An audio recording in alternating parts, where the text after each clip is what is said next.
Hello guys. बीजगणित में द्विघातीय समीकरण के मूलों में संबंध वीडियो 4 में बताने जा रहे हैं आपको।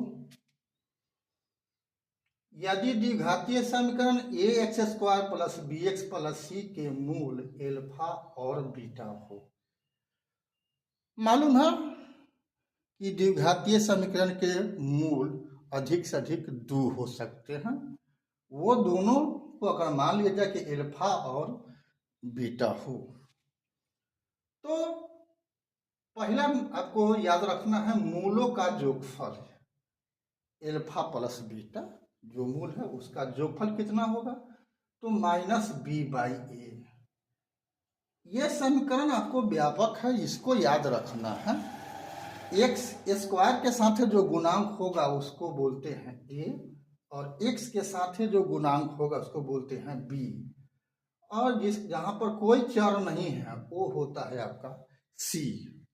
ठीक है, मान के चलिए अगर यहाँ पर लिखा हुआ है 2x plus 2x² plus 3x plus 5 बराबर 0, तो यहाँ a का मान कितना होगा 2, b का मान कितना होगा 3 और c का मान कितना होगा 5।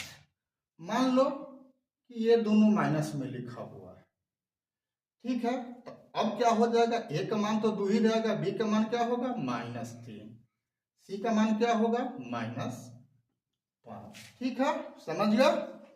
अगर यहाँ भी माइनस दे दिए हुए है तो इसका भी मान क्या होगा माइनस में होगा। तो a b c क्या होता है समझ गए। a मतलब x² का गुणांक, b मतलब x का गुणांक, और c का मतलब अचर पद जहां पर कोई चर नहीं है। ठीक है, तो मूलों का योगफल होता है -b/a, मूलों का गुणनफल होता है c/a। ये दो बात याद रहेगा। तीसरा बात है, यदि मूल दिया हुआ है तो कभी कभी क्या करता है, मूलों का योगफल और मूलों का गुणनफल दे देता है, और सूत्र भी इसी से बनता है। बाय द वे, अगर मूलों का योगफल गुणनफल नहीं दिया हुआ है, 2 गो मूले दे दिया हुआ है, तो आपको उसका योगफल और गुणनफल मालूम कर लेना होता है।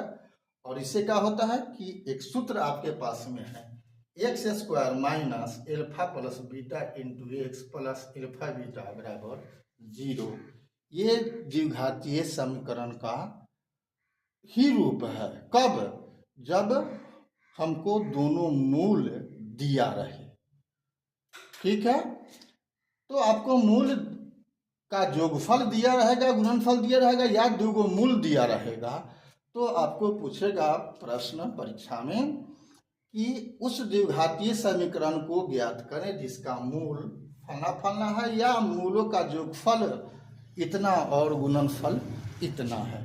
ठीक है, तो आपको ये सूत्र याद रखना है कि यही होता है द्विघातीय समीकरण, कोई भी द्विघातीय समीकरण का अभिष्ट रूप। कब, जब मूल हमको मालूम हो।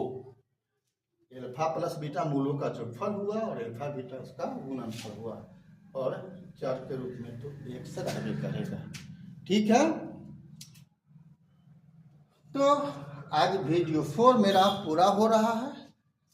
अभी तक अगर आप लोगों ने हमारे फेसबुक इंस्टाग्राम को फॉलो नहीं किया है तो फॉलो कर लो, और यूट्यूब को सब्सक्राइब कर लो BKR कुशवाहा प्रोफाइल पर। इससे फायदा आपको होगा कि मेरा कोई जब भी हम जो ही एक्टिविटी अपना शुरू करेंगे फेसबुक पर या तीनों में से किसी पर, तो आपको सूचना मिल जाएगी, आप पहुंच जाओ और मेरा क्लास भी देखो या वीडियो देखो। अगर कोई बात की असुविधा होती है तो मुझे टिप्पणी करो, कमेंट करो, मैं उसका जवाब दूंगा। ठीक है, बेहतर होगा कि आप लोग इसको शेयर कर लेना, अच्छा लगता है तो लाइक कमेंट भी करो, ताकि मुझे लगे कि हाँ हमारे ऑडियंस लोग काफ़ी एक्टिव हैं और मुझे पसंद करते हैं। ठीक है, तो फिर हम मिलते हैं वीडियो 5 में। तब तक के लिए जय हिंद, जय जगत, जय भारत।